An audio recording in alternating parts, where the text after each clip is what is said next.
Hi, welcome to the Agent Lead Generation Summit. I'm your host, Mike Cerrone of MastermindAgent.com. In this session, we talk to Kenny Klaus with Keller Williams Realty in Mesa, Arizona. He's been an agent for 14 years. Kenny sold 377 homes worth $66 million last year. He operates a team with 16 members and is the founder of CLME, the Certified Local Market Expert Farming designation. I'm honored to have Kenny with us today. Welcome to the call, Kenny. Hey, thanks, Mike. Appreciate it. It's an honor, and look forward to the opportunity to share and hopefully grow a little bit today. Awesome, Kenny. Let's do this. Let's jump right in. Please answer the following question in detail. What is your number one best lead generation method in today's market? Without a doubt for us, and since 2001, is consistently farming, geographically farming an area. Cool. So I know you did a quick little intro on about us. I'll just do a quick slide. I am with Keller Williams, joined them in 2010. I was with RE/MAX prior to that. Our biggest transaction year was in 2011, and for those who are familiar with Arizona know that we got hit real hard with the foreclosures and short sales and all of that. 2013, ironically, is our highest, where it matters, sales volume year. And last year we were number one with KW in Arizona, number two in our region, and the top 10 in international. So the reason I share this is just to look at consistency is very important in having a business that isn't just a market of the moment. So I'll go through just a little history because sometimes people look at where we're at today or where big businesses are today and kind of forget where they started. I got licensed in 1999. I was working at FedEx at the time. Spent 13 years there. In 2001, we actually started our first newsletter, and I say we, it was really kind of me in the beginning, came up with the idea of farming a little community. So we started that in 2001. I stayed with FedEx all the way till 2003, and I left FedEx at that point and went full-time into real estate. So those first couple of years were kind of in a part-time role as the business was growing. In 2004, we added our moving truck. That was kind of the same concept for me as FedEx, a moving billboard driving around, especially when it's focused to a geographic area. The return is pretty good. In 2005, as we led with revenue, I bought our own commercial building right in our farm to truly be the neighborhood experts. Then we started to continue to brand. In 2008, we added a wrapped vehicle.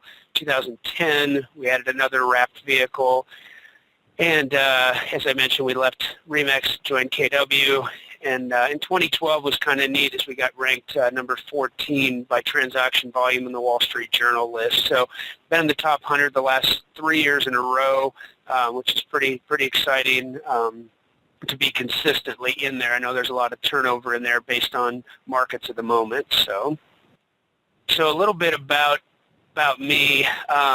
This was me back in 1992, and the reason I share the FedEx story is really the foundation for me of understanding farming and why it was so important. When I first started with FedEx, I was a swing driver, they called it, and I associate a lot of realtors as swing realtors, meaning I would go into work and whoever was sick or on vacation or was overloaded, that was the route that I got that day. And you could probably imagine with the time constraints and trying to route yourself and go to an area you didn't know and do I deliver to the front, to the back, where do I park, all the stress that went into, every day basically doing something different, although I was still working, delivering packages, it was just different areas and different locations. Then when I got my own route, I realized the tremendous value in just understanding an area inside and out. And so I got to know not only the homes and where to deliver, the businesses and where to deliver, built relationships with my client. And so I'll say I got to know my product very well, which in that case was my route, to where I could do it on autopilot. with the relationships that were built, and again, just the knowledge of the area gave me so much confidence going in every day. Ironically, this photo that's up right now was me in 1992, and until I was teaching a class recently did I realize in the very back left corner is actually a real estate sign. So I'm not sure if that was a sign for the future or not, but so far we've been blessed and work hard, and it's been pretty neat. But just to kind of give a foundation of how I got into farming and why I think it's so important, the FedEx analogy to me is real. It's what happened. But I think for people that, FedEx is still a very visible brand today, and I think people can kind of understand the concept. As a realtor, a lot of times we shotgun all over the place. We take a listing in one area, we do some marketing around it, then we get a listing in another area, and by the time we get to the other area, all the marketing that was done on the previous listing is kind of forgotten and blown in the wind. And that's kind of how I felt, when I wasn't really building anything when I wasn't running a route every day. So we call it our farm route, and it's literally built by just running my route every day, which is visiting the businesses, visiting, the homes in the area to get to know the models and the floor plans and all of that stuff. So very important. I'll give you my definition of farming, which is farming is the consistent, ongoing, and repetitive marketing of your name to a consistent audience so that when your audience thinks of real estate, the first thing they think of is you. And you can see the bolded word in there is consistent. And I realize for a lot of us, especially a lot of the high Ds in the real estate industry, consistent is a challenge because there's so many new opportunities to market and new, programs and new that it's kind of a very distracting industry, to say the least. And a lot of people view consistent as very boring, where we view it as building trust so that when the market shifts or changes, we have an audience. So the only thing that has to change for us is truly just the message in our marketing piece, but we have a trusted audience. And it was huge for us as the market shifted, in 2007, 8, 9, 10, 11, where we ended up picking up a tremendous amount of short sale business. Buyer side business has always been consistent, but traditional listings were down. And obviously, some people got the big REO accounts and did a lot. We didn't have that, but our message just changed to traditional to now it was avoid foreclosure, know your options, and now our message is roadbackhome.com, and we just created a program for helping people get on the road back home. So it's been kind of fun to build that trust with the community. But again, it doesn't happen overnight. It comes from a consistent message that you're delivering and a marketing piece. So yes, in farming, you do have to invest a little bit of time, money, energy, and all the above. So. Kenny, I think this is great, a great definition. I like how you're focusing on the audience. I think that's a big key here is that you keep talking to the same people and they get to know you because you keep getting in front of them. They really are an audience for you. It truly is, and I will tell you, a lot of this back when I started farming in 01, I'll be honest, I didn't really know what I was doing. I just knew that I needed to stay in front of people just like FedEx did. I mean, they constantly marketed and didn't always understand it because you thought, well, everybody knows them, but you realize how quickly when your brand isn't in front of them, how quickly that changes. And in today's time that we have, I don't get into a lot on branding, but I'll touch on it now. I can't say enough about branding and how important that is to come up with your unique brand. We all work for a company, a lot of cases. Some of us own our own, but branding, your business within that platform, I think is so important. Our logo is predominant compared to, say, the KW logo because we want people to recognize us because we believe that people are doing business with local people in local markets. I think the brand has its values, but I think at the end of the day, people identify with, who's the guy in the area. And so for us, it was extremely important to create an identity that then was consistently marketed in what we do. And we really just laser focus our marketing. It's no longer shotgunned all over the place. Our marketing dollars are spent within our farm the events we do, the sponsorships, and I'll get into that a little bit more. But let me just share a couple of what I would say why I think farming is so important, and it's given us a foundation to do other things, whether it was flip homes, whether it was, get into investments, other things that you want to try within your business, but having that consistent, 15 listings a month or more coming in, it gives you that flexibility to grow and invest. And in a pretty unpredictable business, I feel like we've created a pretty predictable business month after month. So to us, farming is like co-branding, and I say that in the fact you'll see our little community newsletter we do, and so it looks more like we're co-branding, but of course we're the only realtor in it. So it doesn't, we're not trying to shove real estate down anyone's throat. We're just making them aware of how to find us when they are ready to do business. And like we already mentioned, it allows us to build an audience over time because you become the area expert, truly the expert. And then I think that farming can make things more automated, where we've created a system where we don't have to think every month. The newsletter goes out on the 1st, so there's certain times throughout the month where we've got to be getting the stories together, updating the just solds, all the information, but it's a very systematic approach. Like, it's not, well, are we going to do one this month or not? It's a plan. It is going to be out on the 1st of the month every month relentlessly. It also makes for soft intro to listing appointments, because a lot of times when I go to a listing appointment, they've already got our magnet on the fridge, our newsletter sitting on the counter, they've seen one of our wrapped vehicles. And when I say this, one of my goals today is not overwhelm people, because I think people need to start, and I think it's extremely, extremely important to just start. And so I don't want you to think you have to have all these things, because I didn't. But over time, your marketing materials will build on each other. So you're building blocks and leaving residuals that last. You get more shelf life out of it. So I think the idea of going to a listing appointment where they already kind of know your name, and to be honest, they've called you in most cases, so you're not having to make a lot of outbound calls. Not that I don't recommend it, but it's definitely a different approach. And a lot of times, like I'm saying, the relationship has already been built in advance, because they've seen, things that you're doing within the community. They've seen your marketing pieces. So there's already kind of that, hey, this guy kind of knows the area. And like I mentioned, your marketing materials may already be in their home before you are, which is pretty cool to walk in and see your magnet already on the fridge, or other things, or, oh, yeah, you sponsor our kids' team, or things like that. So just laser focused. So Kenny, what I'm seeing there is that you are turning these people in your farm, this geographic area, you're turning them into a sphere of influence for you. If you think this is a very close comparison to building a sphere of influence, you have you have an audience, you build relationships, they know you, and they want to do business with you, just like in a sphere of influence. And it's funny you said it, because I in 2005 got into Buffini and working by referral, because I'm a high I, and so that really made sense to me, relationship. And what I looked at is, you're trying to build this, like you said, a database of relationships, and that takes, time. Whereas, I believe that farming lies somewhere kind of in between.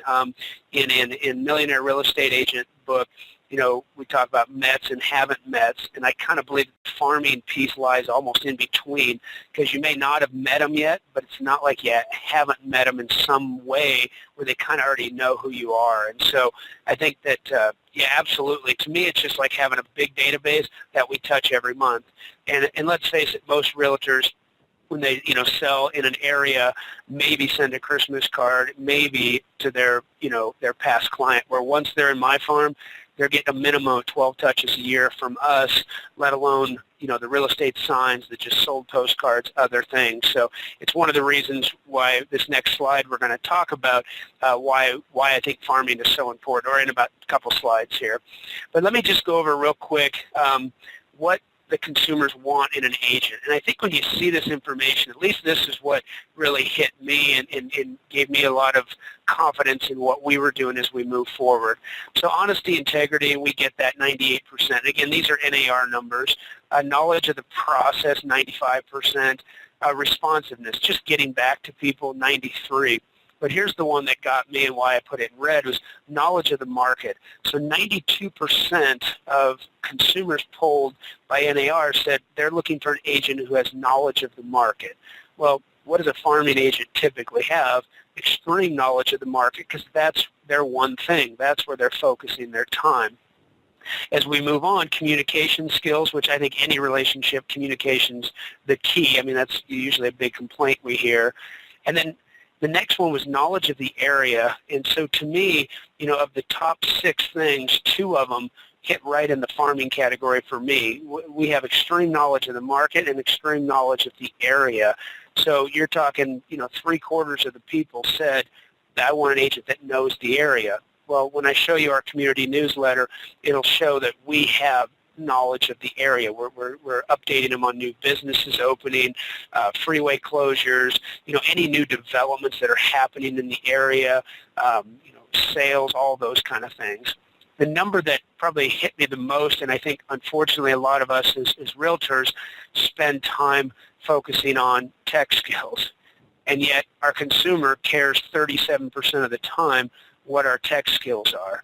And so I think when we're looking for the new text message, pop up in your phone app and all this stuff, I think there's tremendous value in all of that. I don't discount it. But at the end of the day, the consumer, if you're conveying knowledge of the market and knowledge of the area, ranks significantly higher than, having the flashiest website out there or those types of things. So to me, that was very important. And when I look back sometimes now, I didn't have all this information or pay attention to it as I was building my farm. But I look back now and go, man, I was on track in a lot of these categories as we move forward.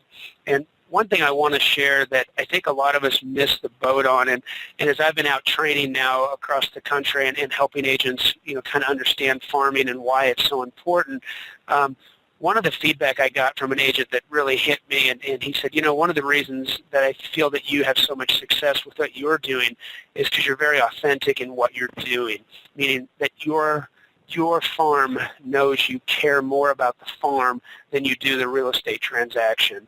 And that's really inspired me to continue and sharing that with other people, because I think a lot of us send, real estate stats and real estate this, and that looks to me very motivated for a commission.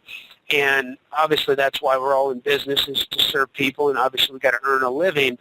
But I realized the authenticity, giving back to the community, engaging the community, helping host events, sponsorships, and we're going to talk more about that. But to me, they know that we care and we have a vested interest in the community versus what are we just trying to take out of the community. So I thought that was very important, at least for us, in what we were doing. So you mentioned about the database, and this is where I think these numbers here are pretty important. This is, again, NAR's numbers. 83% of sellers said that they would use their agent again, which, I think that's a pretty good number. It's a little over a B minus maybe for us. But they said, hey, we liked our agent, we'd use them again. Interesting number is that 28% actually used the agent from the previous transaction. So let's go to the buyer side. Again, 83% said they'd use their agent again. This is even a worse number for us, is that 11% actually used their agent again. So when I look at this, I see the gap in between is where the opportunity for farming lies, meaning 83% of buyers that bought in my farm, so there's still, obviously 17% there that wouldn't use their agent, but 83% said, yeah, we'd use our agent again, but 11% actually did. So those buyers are actually going to become sellers someday. So for me, the opportunity, even if they had a relationship with a previous realtor, statistically is in my favor that I can get an at-bat to earn that business. So I think that's really important because a lot of realtors are transactional versus, we're looking at the big picture and building, a business for life. And one of the things for me, farming's transitioned was going from actually having a real estate job to now actually owning a real estate business. And when I say a business, I mean something that I feel like we could sell someday, our brand, if we wanted to, or hand it down versus selling a database where I think that's a tough sale for a lot of people. And a lot of realtors spend 10, 15, 20 years or more building a business, and then at the end walk away and have very little residual income or opportunity from it. Whereas I think this is a way to build a business within a geographic area and be able to own that business and really potentially pass it down through generations or, again, actually own a business. That's great, Kenny. I really like that stat at the bottom, that 11%. Basically what that tells me is that if these people bought into your farm, 89% of those people are not going to use their prior agent, and that's an opportunity for you to pick up almost the majority, almost all of the people that are in your farm, 89%. We know that's because the agents aren't following up with their past clients, but for whatever the reason, it creates a humongous opportunity for you. And again, when I saw these numbers as we were, starting to teach the classes, I'm like, you kind of felt it, but until I actually did the research, it was like, wow, I mean, what an opportunity. And it's not that, us as realtors, we enjoy out meeting people, and until you put systems in place to manage that data after the fact and actually invest in your, client care follow-up programs in that. And even with all of that being said, if you live, or office 10, 20, 30 miles from where your client bought, I still got a chance to earn that business because I'm right in the community. They know that we know the market inside and out, and a lot of our sellers know that we work with buyers, and we share that stat in our newsletter so they know we're not just listing them and forgetting them type thing. So yeah, I think very important. So. And then another reason, too, is NAR says sellers will interview just one realtor 64% of the time to 17% of the time. So, again, you want to be top of mind for those people, and that's where brand recognition and top of mind is so important. If 64% of the time they're only going to talk to one person, and I think that's a critical piece, is you want to be known as the community guy, the real estate guy. I mean, that's who you want to be in your farm. But honestly, it makes life a lot easier too. I mean, when I was, working at FedEx, if I was running a swing route, I was all over wherever it took me. Whereas now, I mean, literally, I'm a half mile from my office, which is right in my farm and right where I live, and it just creates a lot more efficiencies for me. Productivity. I left the office the other day and I hit my odometer, and after I finished my second listing appointment, I had racked up 1.3 miles before I headed back to the office. So, I mean, I would have been under 2 miles and did 2 listing appointments and got both of them. But, I mean, my point is, when you talk about running a route, you want to be as efficient and productive as possible because it costs gas, time, and money. And so I think those efficiencies, as you build it over time, are important. And when I say build over time, it doesn't mean that you don't do all the activities available to realtors, meaning door knocking and open houses and just sold postcards and all the things that we do to generate leads now. You just laser focusing that into a geographic area. So if you can picture door knocking, if you did it over and over and over and kept hitting those same properties, eventually people are going to acknowledge you. It's no different than when I would walk and run my farm route. The first time I'd walk in to say the insurance agent, it's kind of a cold reception, told them a little bit who I was, with your community connection, gave them a copy of the newsletter. But by the second time, the third time, the fourth time, the fifth time, next thing you know, we're sitting down, laughing, joking, talking about things. That barrier starts to go down, and they start to trust you because, again, why? Because you've been consistent. And I think it's extremely important. So continuing on, I think that the other thing for me is when farming is you build agent confidence because you get to know your farm. And when I say know your farm, you get to know the models, the builders, the schools, the golf court, whatever's happening in the area. So when you walk up to that front door, and we've all done it, you ring the doorbell or you knock, you don't really know what you're walking into. And if you're from a different area and haven't sold in that area, they start telling you about the neighbor's house over here and, the new school that's coming or the new, these events that they do, and you don't really know that. Your confidence level goes down and you don't present yourself as well. But when you know your product and you know your area very well, because again, let's face it, I mean, in some areas of Arizona, we've got a lot of different, type of upgrades and building and, all of that where I can kind of predict because I know the homes of, what are the upgrades that are typical in the area, what are, the amenities that we typically see versus kind of shotgunning all over. And so I think that's very important, to build your confidence because then when you go to present yourself, it's just a whole different conversation. And you also have a vested interest in the community. When I, leave a listing appointment, I'm like, oh yeah, I live in this right over in this subdivision or in this area, and they know that you really care about the community because you live there yourself, and office there. And like I mentioned, it simplifies the commutes. And let's face it, we do a lot of market analysis for people. Get your free home evaluation type calls to action. Makes it really simple because we know the models, we know the builders. We can be very efficient and very accurate. And your knowledge of the area again just continues to go through the roof, and your productivity skyrockets. So when you're looking at being more efficient and being able to do more volume.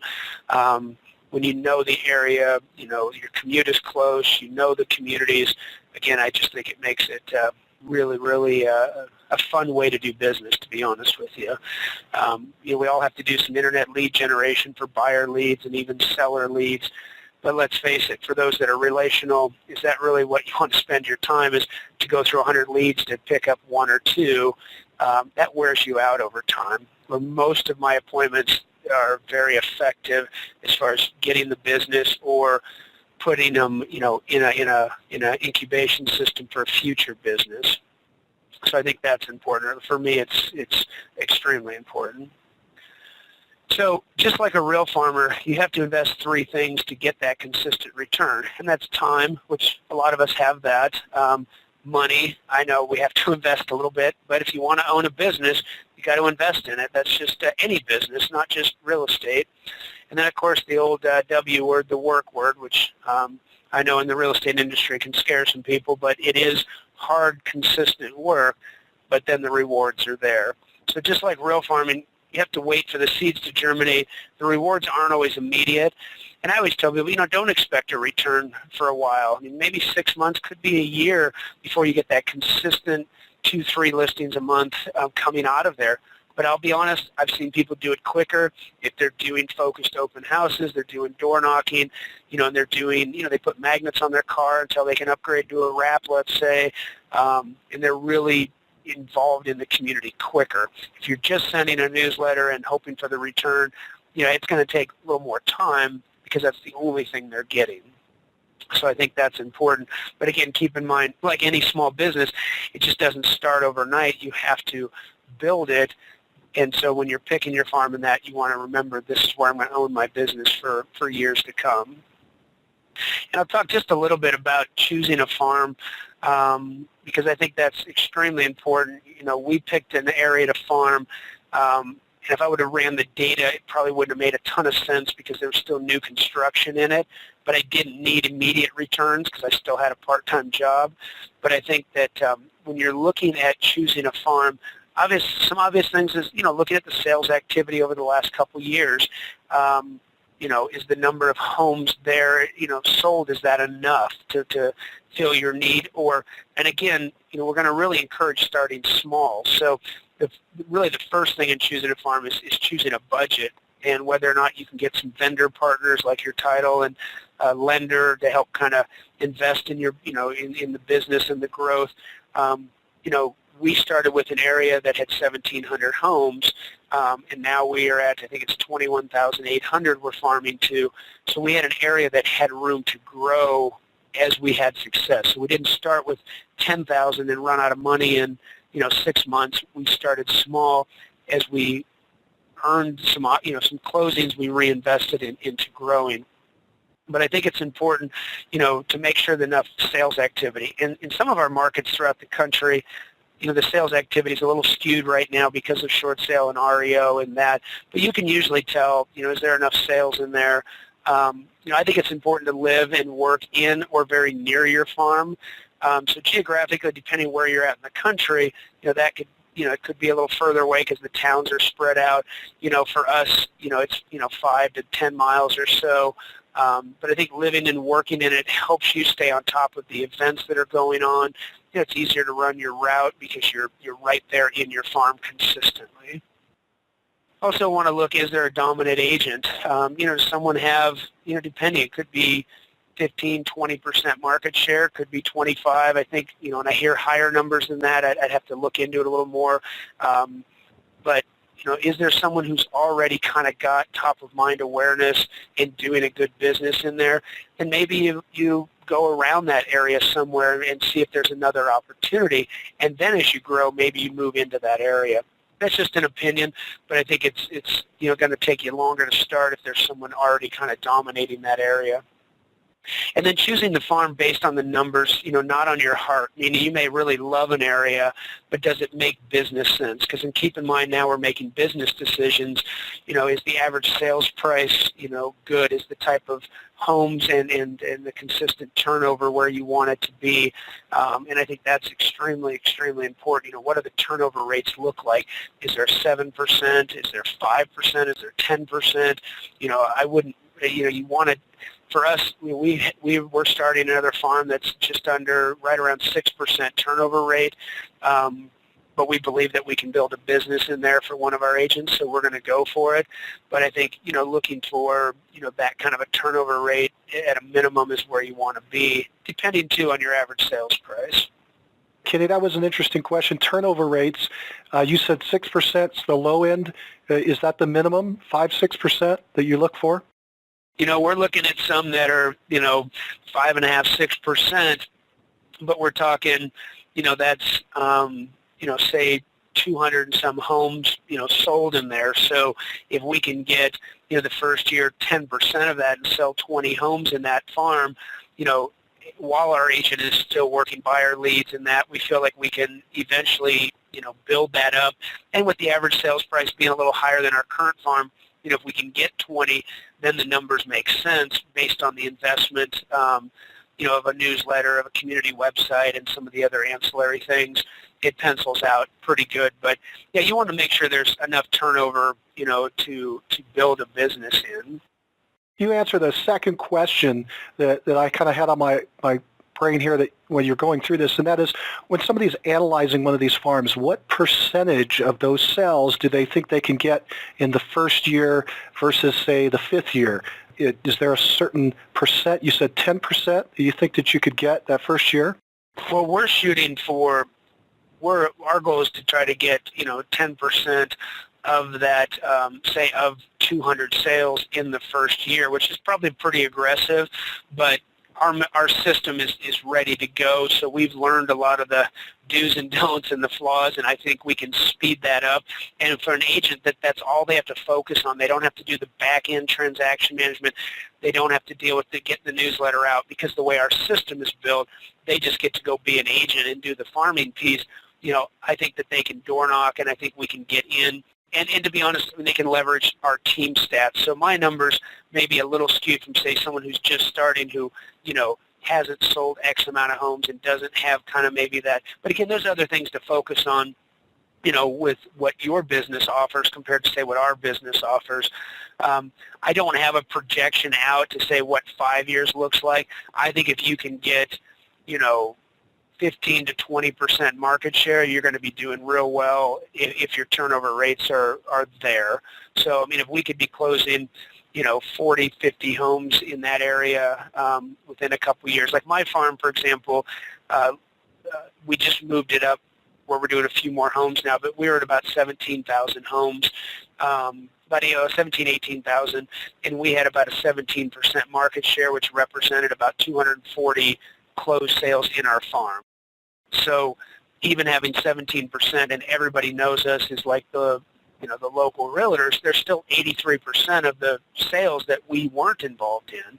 So there's still, opportunity out there for us to get better and improve and do a little bit better job. Now, last year I'll show you in a few of the slides of how we grew the farm and the numbers, but yeah, so I think, like I said, 10% may be pretty aggressive, but I feel like we can do that based on the system we have in place. And I just think that we can hit that number. I think we can pull 20 of 200 is, I guess, my opinion on that.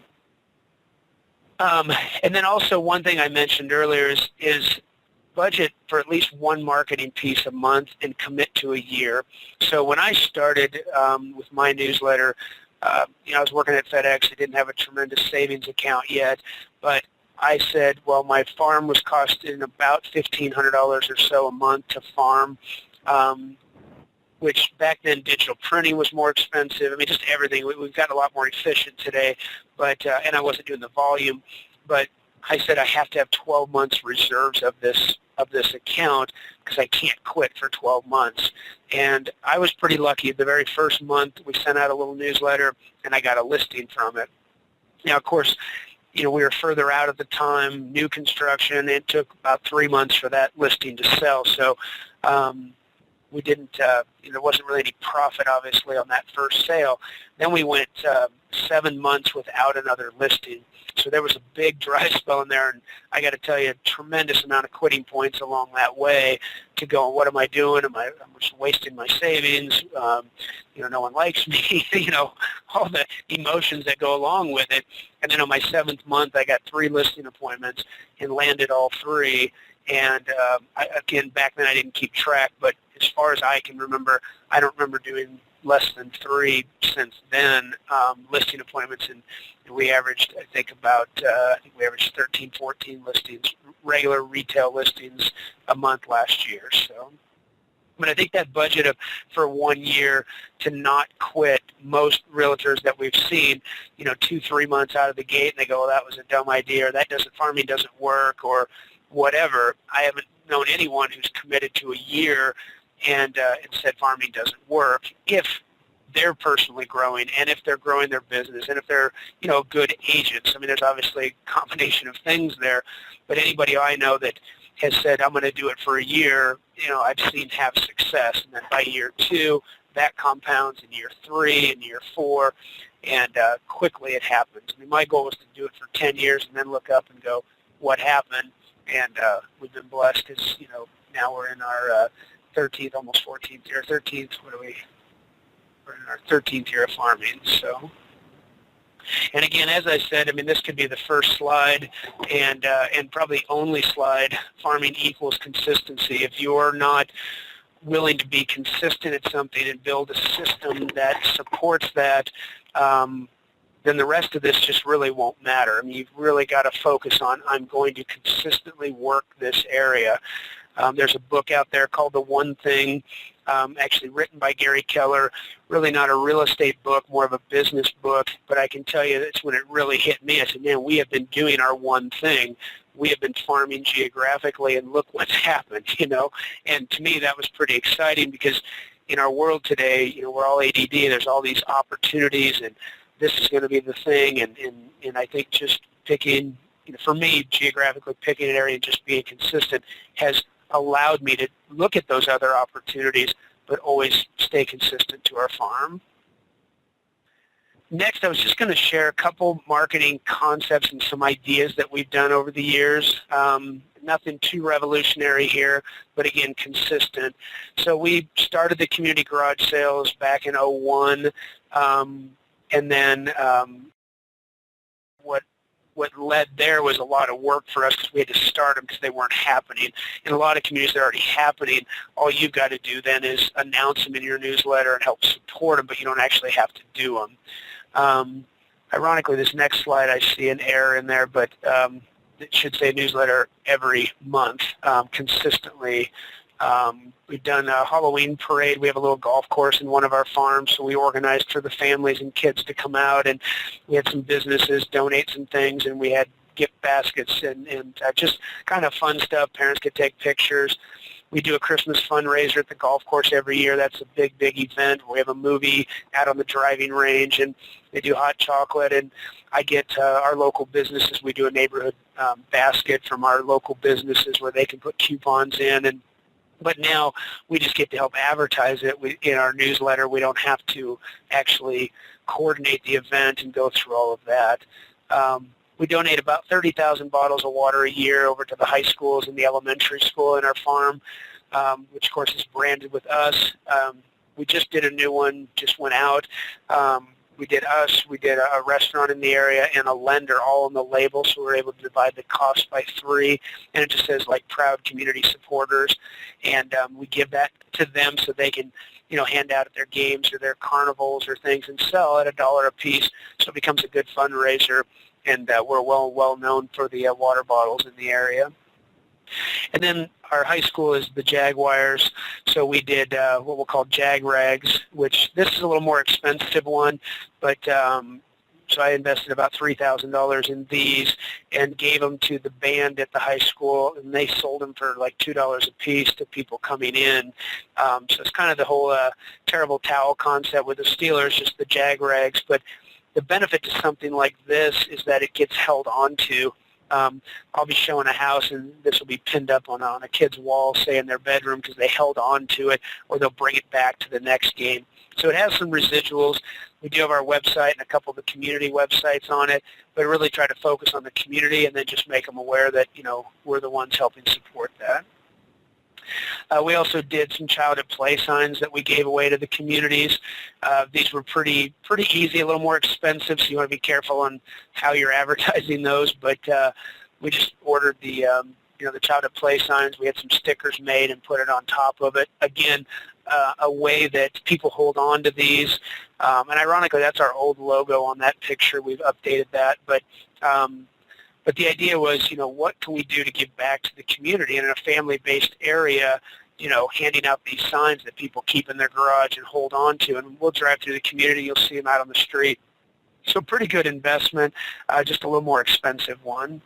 What else do I have? We've done some cornhole tournaments, which is the bags game, which is a safer event than, say, horseshoes.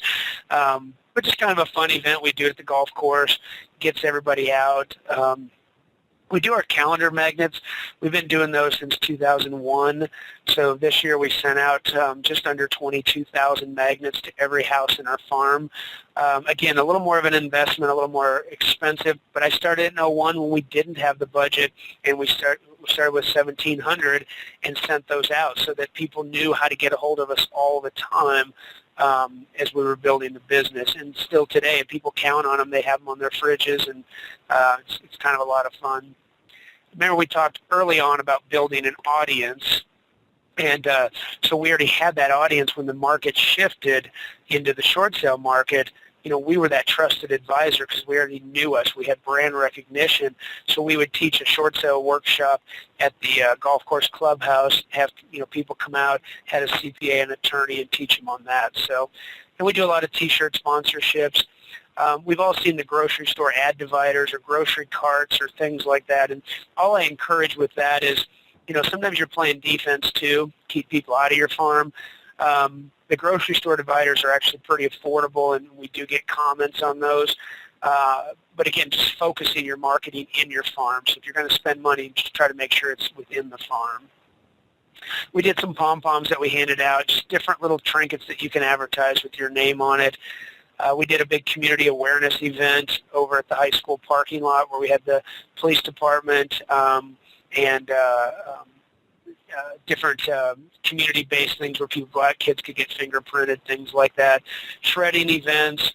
I do a monthly neighborhood network meeting, which when we talk about activities when you're out running your route, so realtors are looking for, okay, I got this geographic area, I sent out a newsletter, now what? I do a neighborhood network event at a local restaurant, 7:30 in the morning, third Tuesday of every month, and what we do is we go invite all these area businesses to come in and network with each other. But when I walk into a business, I'm not selling real estate, I'm selling a connection. So it's a nice soft intro. We did a scavenger hunt in the community. This was a little more work, but we went around to 16 businesses. Everybody put in $100, and we had people had to go get their little card punched at all these 16 businesses, and then enter to win a prize, which is kind of fun because it helped connect the community businesses. And we tried to pick the local mom and pop type places to the smaller places. So it was pretty good. Focused open houses. As our farm grew, the first name we had was AugustaRanchUpdate.com. and that kind of put some boundaries around us. So back then the zip code was available, so we bought the zip codes in the area, and so we come from a community side where we go, hey, go to 85212.com, your community connection, and then, you know, we're the real estate person inside of that. So, and for those who are going to GoDaddy right now and trying to check your zip codes, they're all gone throughout the country, every 5-digit combination. They've all been bought up. So, not to say don't try, but a lot of those are already gone. We do a turkey bowl every year, which is just a free, fun event. I make T-shirts for all the guys, and we just have them come out. We play flag football, or two-hand touch, actually, on Thanksgiving morning. So we'll have, you know, 40, 50 guys show up. So it's just a great way to interact with the community and meet a bunch of people. And you're not coming from, you know, I'm the realtor guy, what are you selling me? I'm moving kind of fast because I want to get through a couple of these things so I can share the newsletter. We just talk about a few do's and don'ts. Print ads, not a huge fan of the real estate magazines. Christmas light contest, we did a contest where we picked the 12 homes of Christmas. We realized, A, that's 11 losers is what you're telling people, and not everybody is in the contest, so now we do a Christmas light list of nicely decorated homes in the community, and people send in their address, and we put that in the newsletter and do a little map. Unqualified web developers, I'm going to show you where you can go to our community site. We now use a third party to do that. I had built one from scratch and just very expensive, and I would recommend looking at some third parties. And then community sales. If you're already in an area where there are community sales, work with the HOA to help advertise it. So that you're not advertising a date that you picked and then the HOA decides to do one on a different date, causes some confusion. So these are things we've learned over the years. And then also I recommend to not be on the HOA board if you have a homeowners association, because half the people hate the HOA and typically the other half will eventually once they get a notice for weeds or garbage or overnight parking. So we, you know, recommend getting information out, but not, you know, staying neutral if you can. Consistency, we talked about, is number one in our newsletter and all the things we do. It's very positive, only the good stuff, but relevant. We want to stay neutral. Got to give to receive. We believe in sponsorships. And over time, you don't have to get quite as involved. You're just helping broadcast and share the information. I highly recommend just starting small and being consistent and lead and grow with revenue. So you don't have to pick 5 or 10, 15,000 homes to start if the budget doesn't allow for it. Just start small, but be consistent. And I really think that's the key to it. And as I said, farming obviously equals consistency. And you want to farm, not ranch, so you want to keep it manageable. Some people start too big or they start to lose the identity in the area, where you really want to make sure you keep your farm tight. And if you need to grow and the opportunity is there, maybe you start another farm next to it, but this way you have to start a new newsletter potentially, but it's manageable and it's relevant. You know, people can read the USA Today, they can read the Arizona Republic, they can read the East Valley Tribune, but all those things are very not always as specific to their local communities, where when they go to 85212.com or 85209.com, it's very hyper-local. It's very focused on their area. And you need to stay current on market stats, area news, and events. And you do this by outrunning your farm route. I mean, you get to know what's happening in the area, and you can share that. We built relationships with town councils, with developers in the area, with you know, the power companies. I mean, this is ways where you can get what's coming before it actually even hits the market. And then you want to be specific, not general or global. So don't make up, you know, some of these newspapers that are out there for realtors. The stories are very broad and very general. People can see through that. They know it's not authentic. They know that you didn't really do that. Believe it or not, they can see through that. So one of the things, just real quick, I'll just kind of show you the growth of our newsletter. So in 2001, I started with 1,700 homes. In 2003, or about towards almost 2003, we expanded that to 5,000. And you can see we did that for several years then until we really gained market share in that area. Then we grew into another area, which then brought us up to 8,000 homes. And again, we did that for several years until we built market share and then felt like we were getting opportunities in another subdivision, so we went into that one. And by keeping that based on the zip code, the newsletter, it allowed us to grow there without having to create another newsletter. And then in about 2009 or so, we went to 17,000. Currently, we're about 20, I think it's 21,800, or I think it's 21,800 is what we farm to currently. So that's kind of the evolution of the newsletter. And I'll just show you, it started with the Augusta Ranch update. In about 2003, I think it was, or 4, we went to the zip code because we grew, like I said, into another area. But you can see as the newsletter grew, and this newsletter, just so you have an idea, is one sheet of paper folded in half, which if you can imagine, then that creates 4 printable pages. As the newsletter grew, we now do 2 sheets of paper, so it's 8 pages is our newsletter. So it's like a little booklet. But you can see the consistency of it. The look has been very consistent over the years. It's updated and grew a little, but overall it's the same look. It's, I'll say, cartoony professional, if that's not a word, but the idea is that we try to make it community fun and easy for the guy who just got home from working all day, or the mom, and we don't want it to be too magazine-y or too professional to where it kind of turns them off or it looks like a sales piece. This kind of flies in under the radar, and this typically makes it from the mailbox to the kitchen counter because it's not just based on real estate. So I'll just go through real quick. You can see some calls to action on there, looking to buy or sell or short sale, road back home, which is one of our products for getting people on the road back home after short sale or foreclosure.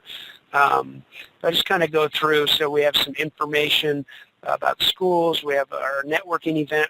We did a whole page on road back home. We did a little bit about real estate. This one we did kind of just a fun thing. Great golfer, not at all. Great real estate agent. Yes, just try to make it fun and a little bit personable.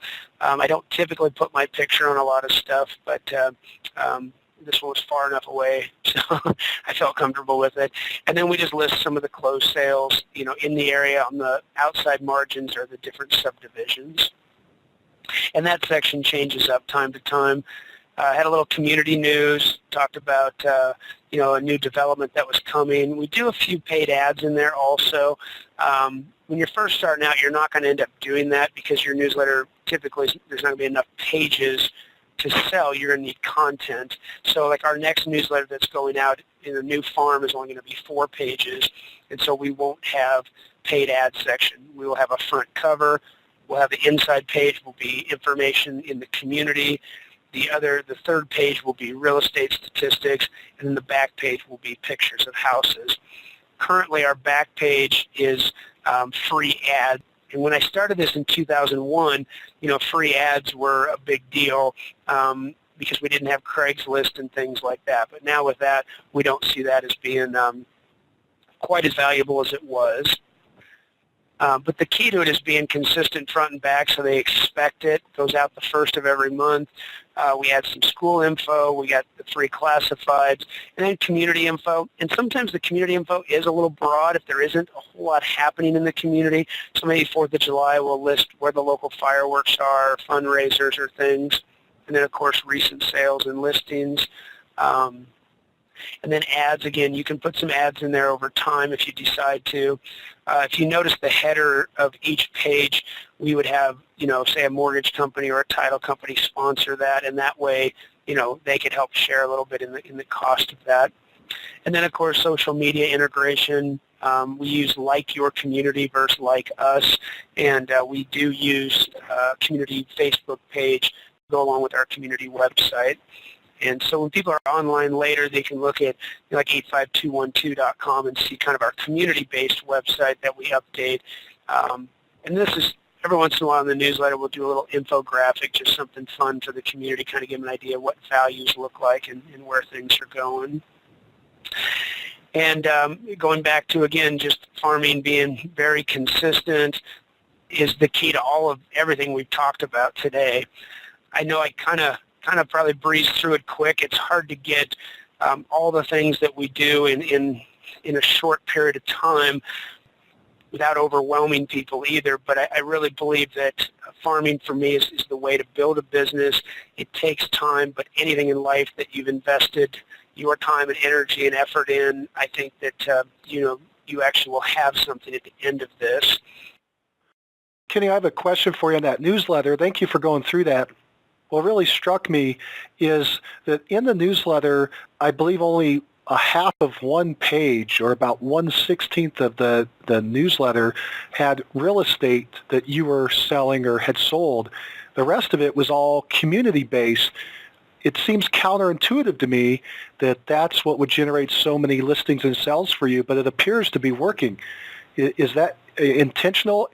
Yeah, I mean, our thing is, if you're not thinking about real estate right now and someone's sending something just with a bunch of real estate stats, it doesn't make it into the house. And we felt like adding a bunch of community information and letting people know we care about the community, and we're purposely finding articles and things that are important and keeping them updated. All I'm trying to do is when they're ready to buy or sell real estate, they know how to get a hold of us and they know we're the area expert. I think putting some stats in there with recent sales, yes, people absolutely do look at that, and we do get comments.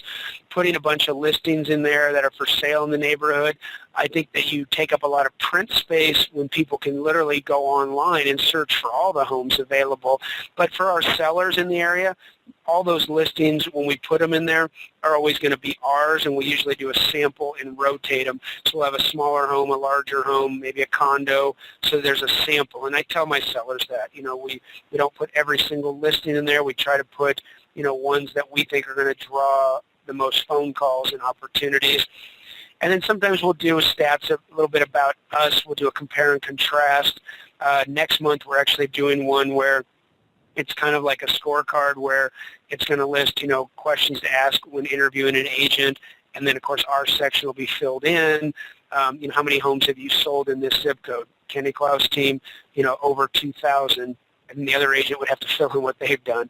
How many homes did you sell last year? Where do you live in relation? Do you have a moving truck? We try to obviously set the stage to show, what our dominance in the area has been. But I agree. I mean, there's been, we used to do more houses, and to be honest, our inventory is starting to build where homes will last for the month too. Sometimes what was happening is things were selling so quickly, we didn't even have time to get it into the newsletter. So we only, but it changes. That page does change as far as sometimes we'll have 8 or 10 houses, 12 houses. Sometimes I'll do like a quarterly update year over year of what the median price has been, what the growth has been. As long as it's all positive, we'll put that stuff in there. So that section changes to keep it fresh so that people keep reading it. If it's the same old, they're not going to read it. So hopefully that made sense of why. Why? Because, again, we want to be known as kind of the community real estate guys, go-to people that have a real grasp on the market, the local market, real estate market, and the local area knowledge, so that we're selling or sharing with people as they're moving into there why this is a great place to live. And I think that's one of the reasons I mentioned living in the farm. I think it's very important. So one of the things for me is when I read the one thing is when it hit me, man, we are doing farming, and I started to kind of go out and train and share with people. Part of the challenge is that it could be overwhelming at first and go, where do I even start? And so what we created, as you mentioned early on, is we created a designation based on what NAR said, which is people are looking for the local market, real estate knowledge and local market area knowledge. And so we created our program called the CLME, which was Certified Local Market Expert. And really the reason for doing that was we wanted to be able to slow down for people and teach them, introduction to farming, how to choose your farm, and go into much more detail, creating a brand, why color is important, and all the different things going with branding, how to help create your identity over time, some marketing pieces, activities when you're running your route. And actually, this is an old ad, but we actually had to change it from the realtor route to the farm route. because I got an email from NAR because of using the word realtor in there. And then, how to become the local market expert. And then other farming. We talk about niche farming within your farm. So for us, like one of the reasons our newsletter grew is we have 2 retirement communities within our farm that we've always kind of avoided. And so now we have an agent on our team who markets those within our farm. So he's responsible for marketing. We do the newsletter to him, but he does all the listing appointments, open houses in those farms. So we teach a little bit on the niche and how to do it. We also share our business in a box, our listing presentation, all of our forms, from our accountability forms to, listing intake stuff, monthly marketing ideas. We do an ongoing monthly marketing idea. So like we do a little move-in bucket, for example, where when people move into the new house, there's a bucket there with, a hammer and nails and paper towel and toilet paper and hand soap and kind of all that move-in day essentials that, oh, shoot, where's that packed? And then what we do is we go to our area businesses. So when I talk about running your farm route, going to an area business and saying, hey, do you, here's what we're doing. Do you want to put a coupon for your business? So we have like a free pest control. We have a free oil change from our mechanic, carpet cleaning, house cleaning, free round of golf, $25 gift card from our restaurant. And none of that's cost us anything, and it's connecting the businesses. So, I believe the business-to-business connection can be, as important as obviously your connection with your, with your residential people, because most of those people live and work in the area, and who are they seeing every day? People from the local community. So building that business-to-business relationship is important. We have a webinar on the site that it's just over an hour just on the newsletter alone of where the call to actions are, why we do what we do, and literally try to go step by step. We've been interviewing some top agents throughout the country that are farming, because one of my goals in creating this was for me to be able to grow and learn and share what other people are doing.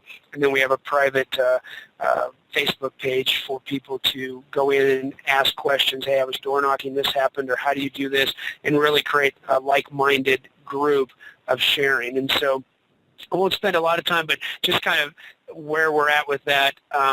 The typical cost is $5.99. We have a coupon code there. You can kind of see it in the middle for you guys, for your group here, Mike, which is just MMA 150, and that'll take $150 off the subscription. So, and we do a 30-day money back and all that. We're just looking to create a strong group and bring in ideas.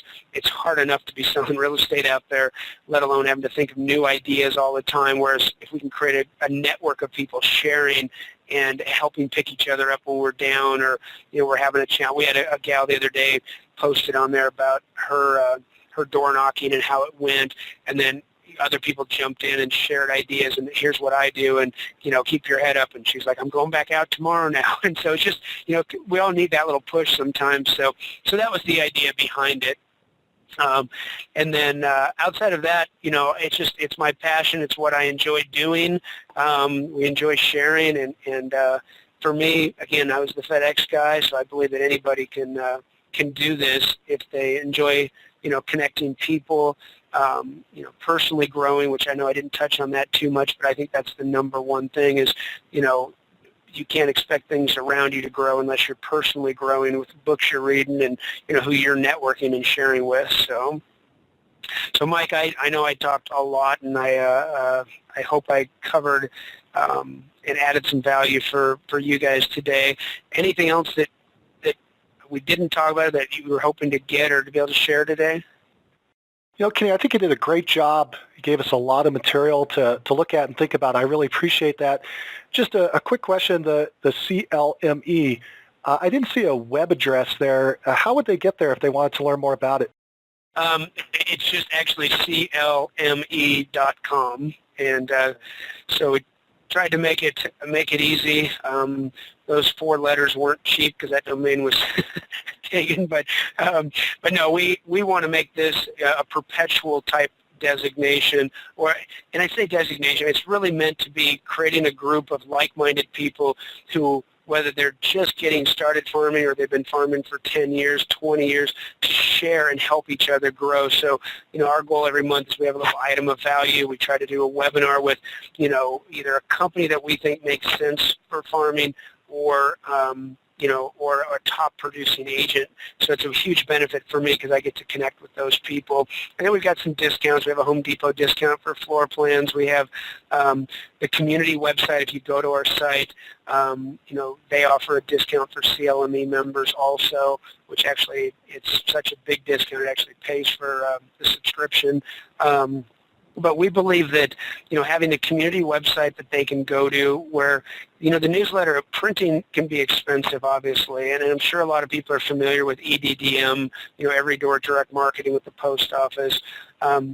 We have a worksheet on CLME where people can go in and take the EDDM information, plug that in, and then find out, does this farm make sense? Does it hit the numbers that we are recommending or that the industry also recommends, that to be able to take the time to invest in farming.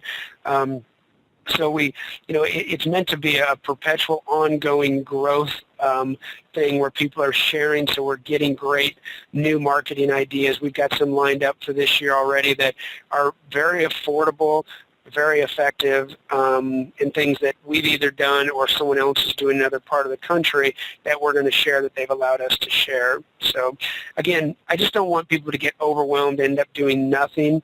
Look at a little budget, talk to some of your partners, your mortgage and title, and see if they want to, invest in growing, a business. I can't think of any of them if you have a plan to go farm an area that wouldn't want to be part of that growth, because even for a lender, listings control the market. They create sign calls. They create, a seller and a buyer, tremendous value there. And, just start small and add value and make sure you have good real estate balance with community. And then, if you do go door knocking, you'll have leftover newsletters typically. Carry one of those with you. That way when you're knocking at the door, you're not feeling uncomfortable. You're just going, hey, I wanted to make sure you got, your monthly, your community connection newsletter for the area. Do you have any questions? Oh, you're renting. Have you talked to a lender? Have you found out, you may be better than rent? There's all kinds of scripts that you can use, but you're not knocking, pushing real estate. So to me, that makes it such an easier approach because you're really coming from contribution and sharing community-based value versus trying to shove real estate down their throat when they may not be ready to do real estate. All we're trying to do is connect people so the pipeline is constantly full from people I met a year ago who are thinking about selling this year. And, they've met us now. Now they see our marketing pieces, and it's a pretty easy transition. And don't get me wrong, we've got a lot of work to do in our farm, running my route, with what I'm doing, there's still plenty of room to grow and get better and get more efficient at what we're doing. Kenny, I do have a couple quick questions. Good. Yeah, one is I'm sure people are looking at this and they're thinking, boy, there's a lot going on. There's a lot of expense, especially to get started. You mentioned the co-op having your lender or title company come in and help you. At what point in that process, you gave us a nice timeline at one point, when did you start going out and getting co-op advertising to help cover some of the costs? Did you do it early on, or was it after you got going for a few years? No, and I didn't know any better early on, and I never asked for a dime from anyone. But once, obviously we started closing business, then we start getting title and lender coming to us. And even for years and years, I just it didn't really hit my radar to even do that. We had a few business ads, like our community businesses. But as we grow the next two farms that we're getting ready to start, we are starting with, our cost is going to be about $2,000 a month for these, 5,200 homes. And we want, people who want to be partners with us in that, and they will be the preferred lender. They will be preferred title for that farm. And we are going to divide that up so that, we can all grow. Because, again, we're typically their number one source of lead generation. And if they're not willing to invest, then, I know there are people out there. When you're first starting and you don't have that history, that's okay. You may need to start, with $1,000 a month budget and do it on your own. But I know there's title and mortgage out there that would help. It's not how I started. Didn't even know that was an option, to be honest with you. But like I said, I think that there are ways. And I think if you sit down with any lender or title and you actually say, here's my business plan, you're going to be further ahead than most of the realtors who are just asking them to spend money and pay-per-click and all this stuff. Whereas I think if you show them, look, here's the geographic area, here's the turnover rates, here's the opportunity rate that I think we can achieve. It's going to cost us each $500 a month. Are you willing to invest with me for the next 12 months? I think that that people would be willing to do that because they see you running a business and what you're going to create for them, which will be a consistent flow of opportunities and relational opportunities more so than internet leads when they're shopping, how many different lenders online and how many realtors are they talking to. We really narrow it to a 1-to-1 ratio in these transactions. Last question. Again, this idea of, gee, should I jump into farming or not? Is it really worth it? You've been doing farming for a long time. You've got your systems going, but you also have a lot of expense and a lot of people running around and marketing going out, et cetera. People are thinking, boy, all these numbers are going out. Talking about just the numbers coming in and most importantly, the numbers that get to the bottom line. Could you tell us a percentage of net profits that you're hitting at the end of the day? First of all, I'm hoping it's positive. And second, could you tell us a percent net profit that you're hitting that's making this whole thing worthwhile? Yeah, we're I'll say surprisingly well for a lot of the industry. We're about 42% net profit. So we're running really, really efficient with what we're doing. But keep in mind, we're not, buying all kinds of new things all the time. We're really just focused on what works for us. Our buyer team last year, I think we closed 132 buy sides. So we're running about 68 and some change percent listing side, and then 30-some percent on the low 30% on the buy side. So it's really been interesting because we've created. I will say, I know it's not balanced in the sense of 50-50, but we've really created a really neat opportunity on the buy side as well as working the listing side. So we're focused on the whole business, serving everybody, not just we're going to go get a bunch of listings. Now what do we do with the buyers? We've really focused on working on the buy side for those clients. And keep in mind the farm, just so you know too, it doesn't limit you just to that geographic area. I mean, I can't tell you, we do a lot of business outside of our farm, but the leads came from our farm. And so that's very common when someone go, well, we have a friend in Gilbert, can you help them? And absolutely. Or, hey, we list our home here, but we're buying in a different area. Now they become our client, with our touch system that we do every month for our sphere. So the farm isn't just limited where you're only, say there was 250 sales in your farm last year, that doesn't mean you have a shot at just those 250. It creates all kinds of other opportunities within it because once you're actively engaged in the business, you're constantly meeting people and creating opportunities, with business owners, with people in the area, with a family moving in or a family member in another part of town. So I want to make sure that we don't, look that we're limiting the opportunity either to just your farm. But it gives you, again, to me, it just gives me a predictable business and a foundation to grow from. That's fantastic. Well, Kenny, I'm taking up a lot of your time. I appreciate you giving us so much great information. That was an awesome presentation. Thank you for taking the time to talk with us today. Absolutely. Well, and again, if we can leave with just the idea, I don't want people to feel overwhelmed and not start. You don't need a lot of money to start farming. You really don't. You can literally print a newsletter with your partners and go walk them to 300 homes if you had to and door knock at the same time and hand out your newsletter. And I recommend putting it in the mail. But again, you're building, and if you do it 1 month and then the next month and the next month, just think about what that's going to look like in 6 months, 9 months, a year. Things do honestly get easier from the lead generation piece. The leads start coming in without, the consistent energy it took to necessarily start the farm. But don't feel like you can't do it because you can. and I think that, it's really just truly a great way to do business. I just don't want people to feel, honestly, I'm sitting here 12, 13, 14 years later, but when I started, we worked out of the front of someone's house. I didn't have any wrapped vehicles. I didn't have a big budget. I didn't have barely any experience in the industry. I didn't have a bunch of websites and all this stuff. It was very relational and just out working really, really hard. So I want people to know that this can be done. The whole quote of, you don't have to, be great to start. You just have to start to be great. I think it's important. Narrow your focus. And if you narrow your focus to your one thing, and that could be your geographic area, the other opportunities will come up, but just be consistent in touching those people every month, and I just truly believe that the opportunity will follow, and in 2 years you'll be calling me going, man, remember we talked that date, and now I'm 24 months out and I'm carrying 22 listings and I'm doing 20 million in sales, and I believe all that's very possible.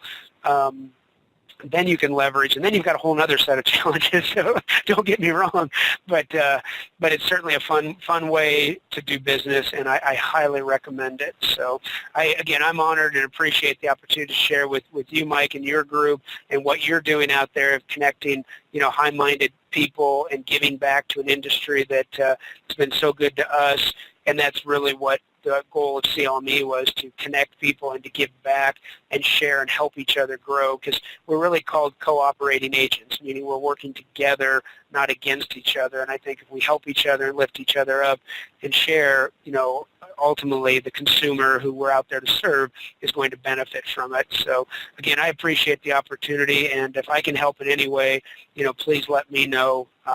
We love this. So. Fantastic, Kenny.